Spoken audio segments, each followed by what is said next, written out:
அஸ்ஸலாமு அலைக்கும் வரஹ்மத்துல்லாஹி வபரகாத்துஹு. அன்பிற்குரிய சகோதரர்களே, நபிகள் நாயகம் ஸல்லல்லாஹு அலைஹி வஸல்லம் அவர்கள் கூறினார்கள், ஸலாஸத்துன் ஃபீ லமானில்லா, மூன்று நபர்கள் அல்லாஹுடைய பொறுப்பின் கீழ் வந்து விடுவார்கள். அல்லாஹ் இந்த மூன்று நபர்களுக்கு பொறுப்பேற்றுக் கொள்வான்.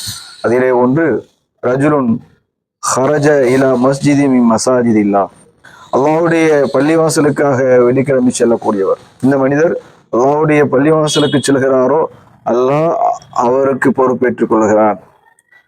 இரண்டாவதாக சொன்னார்கள், வரஜுலுன் ஹரஜ காசியன், போருக்காக அல்லாஹ்வுடைய பாதையிலே கிளம்பி செல்லக்கூடியவர், இவருக்கும் அல்லாஹ் பொறுப்பேற்றுக் கொள்கின்றான். மூன்றாவதாக சொன்னார்கள், வரஜுலுன் ஹரஜ ஹாஜன், ஹஜ் செய்வதற்காக வெள்ளிக்கிழமை செல்லக்கூடியவர். யார் ஹஜ் செய்வதற்காக கிளம்பி செல்கிறாரோ அவருக்கும் அல்லாஹ் பொறுப்பேற்றுக் கொள்கிறான் என்பதாக நபிகள் நாயகம் ஸல்லல்லாஹு அலைஹி வஸல்லம் அவர்கள் சொன்னார்கள்.